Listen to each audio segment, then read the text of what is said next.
we're going to extract the DNA from strawberries. Have you ever wondered what molecule gives us our traits? Why my hair is brown and why the strawberry is red? DNA, the blueprint of life. I'd love to see what it looks like. All organisms have DNA and contain the same 4 bases, A's, T's, C's, and G's. It's the order of those bases that make organisms different. Okay, so to look more closely at the structure of DNA, remember DNA stands for deoxyribonucleic acid. It's another category of macromolecules. Remember we talked about macromolecules when we talked about carbs, lipids, and proteins. All of the macromolecules have what's called a monomer. Remember, a monomer is a building block of the macromolecules. For DNA, the monomer is called a nucleotide. A nucleotide consists of a sugar, phosphate, and a nitrogen base. In DNA, the sugar is called deoxyribose. Erwin Chargaff discovered the base pair rule that adenine always bonds with thymine and cytosine always bonds with guanine. So even though different organisms contain different percentages of those bases, they always have the same percentage of A's and T's and C's and G's within their DNA. So when we put the nucleotides together, they form the molecule of DNA. You'll notice that the DNA molecule is double-stranded. There's 2 strands to this DNA molecule. It's held together by hydrogen bonds between the nitrogen bases. And the backbone of DNA consists of these repeating sugar and phosphate groups. Parts. Here you can see the double helix.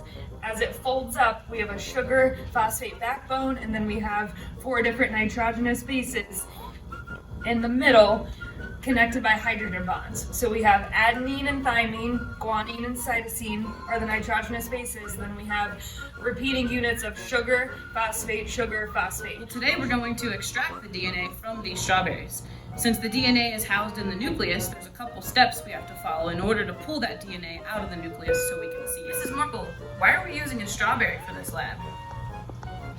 Strawberries are a really good fruit to use for this lab because they have more DNA than we have. We, remember, are diploid species, so we have 2 sets of DNA. So if strawberries are octoploid, how many sets do you think they have?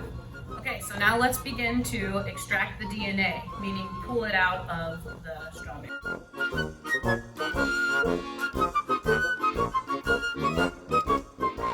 Okay, so remember the DNA is housed in the nucleus, so we have to get the DNA out or extract it out of the nucleus. The first step to do this is to break up all the strawberry cells.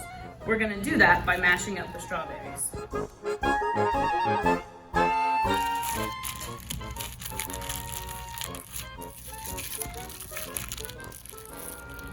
Really getting in there.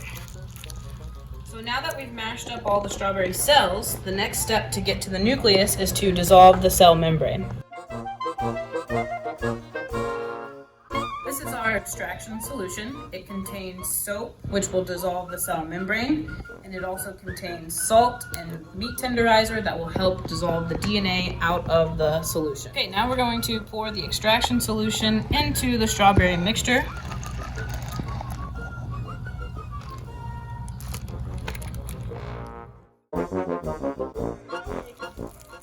Okay, now we're gonna filter out this mixture so that we have only a liquid solution of strawberry DNA and extraction solution.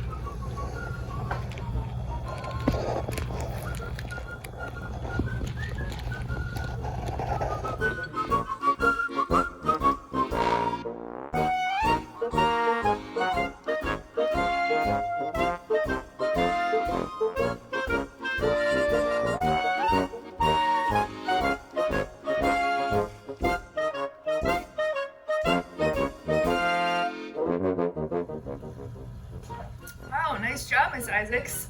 So how do we get the DNA out?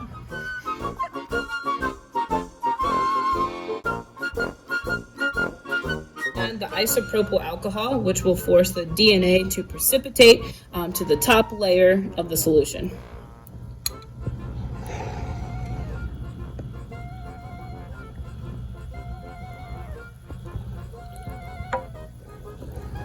We're going to give it a little swirl.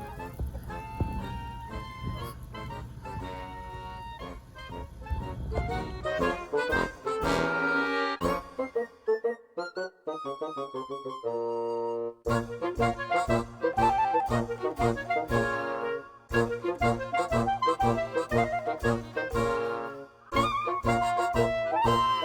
here we have the DNA of a strawberry.